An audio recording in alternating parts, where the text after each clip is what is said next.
Shiva, aka Big Mama Stomps, aka Four-Armed for Your Pleasure, aka Ninja Turtle Hands and Feet. She goes by many names, but most players just call her. And according to the comments section, a lot of you have been struggling to fight this character. So today, in light of that, I thought I would teach you how to beat Shiva in all 3 of her variations. And in the process, I'll also be teaching you how to study against any character you don't like fighting against. So real quick in the comments section, please post any other character you hate fighting in Kombat League the most. And without any further ado, let's get started. So here we have variation 1. I believe this is the most popular one online just because it's so good for countering the typical online tactics like jumping. I'm talking to you Cabal players, and you too Kung Lao players, I see you, stop jumping. Or at least don't jump in this variation, because if she catches you, she gets a full combo. And as you can see, you're eating about 27% just because you wanted to leave the ground like a bird. So that's my first tip for variation 1, just don't jump as much, because in this variation, Shiva's combos actually do less damage on average. So if you stay grounded, she can't even hurt you that much, because the only way she can extend a combo in this variation is with 2-1, because that launches you. And that of course gets her combo going, and she can damage you then, but that's the only string on the ground that can punish you, and it's a high attack, so you can duck it, you can uppercut it, all that good stuff. So just stay on the ground. The only time you should ever jump is if she does Tremor, and I'm sure this move also upsets a ton of people. Now right off the bat, look at the damage. It's not very much. Even if she spins the bar, she's getting less damage than a throw. So I know it's irritating to get hit by, but don't freak out whenever it lands. She's not getting very much damage. In fact, the damage on this move is so low, there's pretty much no reason to ever do it raw in the neutral. The only reason you ever want to do this move is after amplifying this attack right here. And the reason why is because if you jump, you'll actually damage yourself avoiding this move. So for example, right now as Devora, I'm showing you just how much damage I take for jumping. If I stand still, no problem, but if I jump, look at that, it hurts. It hurts every single time I jump, which means if I'm playing as Shiva and I make you bleed, I can then do this stomp and force you to take damage, because at the very least you have to jump. And then if I amplify, I can actually force you to jump twice. So from a distance, this can be a very frustrating move, though it's only a real threat if you're taking bleed damage, because otherwise you can just jump on reaction to it. Now the annoying thing is, a lot of characters just have to deal with this. However, if you're a certain character like Sub-Zero or Scorpion or even Jade, somebody who can close the distance very quickly, you can actually interrupt her stomp, because the startup is very long, and once she does the bleed damage, she does put a decent amount of distance, but you're not full screen away. So a lot of things like Sub-Zero slide and especially teleports can catch her trying to go for this stomp. So if the opponent's very predictable and they just always go for this Tremor every single time they do that bleed, then it might be worth the risk to go for a YOLO teleport or a YOLO slide, anything to close the gap very quickly. Those can be good ways to counter Tremor from far away. Now the issue becomes, what if she does it up close because you're blocking everything? That can be when it becomes very frustrating. Now on reaction, you could pretty much jab her out of it, because never when Shiva cancels is she plus. None of her strings give her enough frame advantage on block to guarantee this Tremor. You can always interrupt it. So if you have crazy fast reactions, just jab her and then go for your string out of the sky. That's definitely possible. However, if you're worried your timing isn't that good, you can also jump and get a full punish on the way down. Now I want to see real quick if her amplify actually saves her here or not, because Shiva can actually amplify and throw you, but I'm wondering if it's even fast enough to stop me.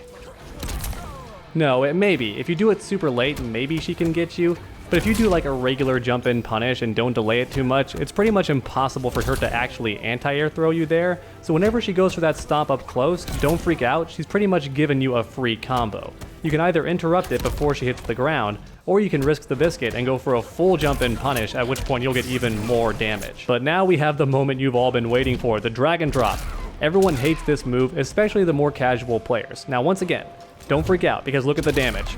Look how low the damage is, 10%. A regular throw does more damage than that, which is also unblockable, and you're eating way more pain for a regular throw. So this thing, not that bad. And if she amplifies, she's only getting 15%. So 1 more percent than a throw, and it cost her 1 bar. Unless she's already stomped on you twice in a row without missing, there's no reason to fear the amplify. The opponent pretty much wasted their bar for no reason. And the reason I bring up how low this damage is because if Shiva misses, the recovery on this thing is just ridiculous. So you should actually be excited every time Shiva goes for this move, because if you avoid it, you get a full combo punish, and she did all of that for 10%. That's kind of dumb. So for example, once again, I'm going to take control of Devora just to show this off. I'm going to tell Shiva to stomp, and then hold block. And it's not going to matter, because if I dodge this, she's just in for a lot of pain. So she would have got 10% if she hit me. But because she missed, she's now eating 28%. And if I was a different character, it would hurt even more. And keep in mind, forward dashing can actually be way more effective because you cover more distance. But the key is to wait for her to actually leave the screen and then move. If you move too early, she actually still tracks you. You want to wait for her to leave the screen. This stomp is actually much slower than it's ever been in past Mortal Kombat games. So once again, I know this stomp can be very frustrating to deal with, especially if you're a more casual player. But just remember, every single time Shiva goes for this stomp, you get a potential combo when she misses, and if she hits you, all she gets is 10%. It's really not a big deal. Now, unfortunately, things do get a bit more complicated in Variation 1 because she can aim this thing. She can hold forward or back and then stomp you. Now, here's the good news. She can't actually do it on reaction to your movement. So if she goes into the air and you forward dash, she cannot change it that late.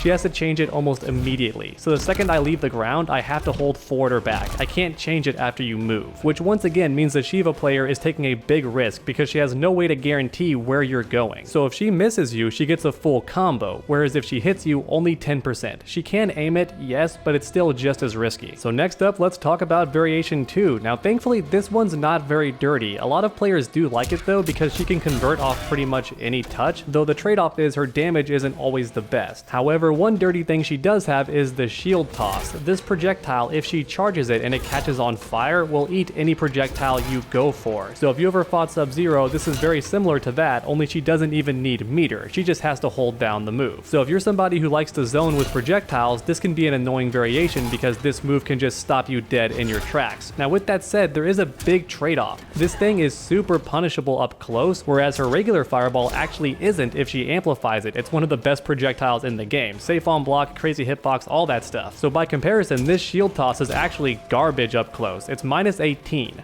So if she ever does this up close, and you block it, just full combo punish her. She's gonna eat a lot of damage. Now some players, to trick you, what they'll do is actually hold it down for a brief second. And if it catches on fire, it actually loses some of the recovery frames, so it becomes minus 13 instead of minus 18, but that is still completely punishable, so not really a big difference there. The trick is that if you punish too early, she can catch you, just because she held down the shield, so be on the lookout for that. That is the one mix-up they have in this variation. The projectile's not as good, but they can hold it down to try and catch you punishing too early. And outside of that, there's not too much to warn you about in this variation, just don't press buttons when you're minus, because Shiva is deceptively fast. She has a 12 frame mid, and also a 10 frame mid right here. So if you're ever minus on block and you still press a button, Shiva can catch you for a full combo. Outside of that though, pretty much all of these special moves are really bad on block, even if Shiva amplifies them. But the only exception is her spinning dragon. This thing is actually pretty dope. Minus 2 on block and a lot of pushback. Now here's the thing, you actually can flawless block it, and if you do pull that off successfully, you will be at minus 7 and there's no pushback. So it's not a punish for most characters, but you are still very close and Shiva has to give up her turn. And last but certainly not least, we have Variation 3. This is actually my personal favorite variation just because the combos can get super creative and the attacks are just more satisfying in my opinion. But unfortunately, if you're fighting her, it also means a ton more mix-ups. She has an overhead, she has a low, she has a stance cancel, all that crazy stuff. However, there is a silver lining because she has no armor break in this variation, so your breakaway just became super dope if you're fighting this variation, because you can essentially go for it every time and all she can do is uppercut. That's her only option, and her uppercut actually sucks. So yeah, breakaway is super strong if you're fighting Variation 3. But now let's talk about the special moves. First up, we have Death March. Now by default, this thing is +4 on block. So if you press any buttons and the Shiva player times their mid correctly, you should lose every single time. Now here's the nice thing, if you flawless block it, it's actually at -6, which means your reversal attack will actually punish. So I held block there and you still got me. It costs you 1 of each bar, but you still get a full combo if your timing is on point here. However, Shiva does have several options out of this move. For example, if you're trying to duck her high attack all the time, since it's plus, she can actually hold down and go for the overhead. Now the nice thing is this overhead is -5, it's no longer plus, and it also costs a bar as well. And while you can try and flawless block this move, there's no point because it's still -5, you're better off just blocking it. And Shiva also has the up variant, but that's only for extending combos. It's fully punishable on block though, so if the Shiva player guesses wrong on their hit confirm, or they're just inexperienced in dialing in the combo in advance, you actually can punish her if you see her kick that high into the air. And then last but not least, and perhaps dirtiest of all, Shiva can cancel. And she recovers recovers very quickly. It cost her 1 defensive bar though, so if Shiva just did a breakaway or did 2 wake-ups in a row and you know she has no defensive bar, then you know she can't cancel. So you can try and duck the high, you can try and flawless block it, or you can simply block and then play it safe. And that's it for Death March. It's a very complicated move, but as you can see, every single option does have its own strengths and weaknesses. So next up, let's talk about Battle Scars. So this attack is an overhead, and it also extends combos whenever Shiva launches you into the air. This can make it super fun for ending and even extending combos. So like right here, you can do stuff like this, which is so much fun for me. The damage isn't worth it, it's only 33, but look how fun that was. So this move is not only an overhead mix-up, but it's also great for extending and ending combos because the damage is pretty high. And unfortunately for you, Queen's punishment hits low. So what this means is Shiva has a mix-up every time she forces you to block. She can either go for the overhead, and if you're crouching, she'll get a full combo or at least 13%, but it's mainly the combo the player is going for if they touch you with this, because the damage is pretty good. Look at that, 24% just because you were crouching. It's not crazy damage, but it's a bit more frustrating than say a stomp. So since the overhead leads to combos and the low doesn't, you may want to stand block most of the time because this attack doesn't hurt as bad, and she also tosses you away, which is kind of nice, you get some space. Now here's the problem. If she spins the bar, she does bleed damage all over again. And she doesn't have the tremor, but she does have the stomp, which means she can force you to move and you'll take a tiny bit of damage, which does kind of suck, but once again, don't forget the damage is only 10%. And if you move out of the way, you're still taking less damage than if you took the stomp. Now the problem is when you're very low on health. If Shiva does this move and you only have like 2 or 5% health remaining and she does this, you're pretty much dead because the stomp will kill you or you moving will kill you. However, here is actually the one time where doing a YOLO special move is the right option because special moves that cause your character to move do not actually damage you. You actually only take damage if you do regular movements, so walking forward, walking back, or jumping forward, jumping back. That stuff will cause you to take damage, but doing a special move where you travel actually doesn't hurt you at all. So if you're ever very low on health and the Shiva does this move to make you bleed and then goes for a stomp so that moving will kill you, you still have one more option. You can do a special move that gets you out of the way. And the good news is if you avoid either of these mix-ups, you can punish the Shiva player with a full combo because the recovery when she misses is so high on the overhead, and then if you block the low, it's super unsafe on block. So as long as you have solid defense, you can actually punish the Shiva player every single time, which is why they're going to start relying a bit more on Death March and its plus frames and its cancels. And honestly, even if your defense isn't that great, I do kind of recommend blocking high most of the time unless you're low on health, because this low does not lead to a full combo and it also tosses you very far away. And even if the Shiva amplifies, she doesn't get that much more damage and you're taking bleed damage, which does kind of suck, but it's not nearly as scary as it is in Variation 1. And honestly, blocking high is just a good tip in general when fighting Shiva because this overhead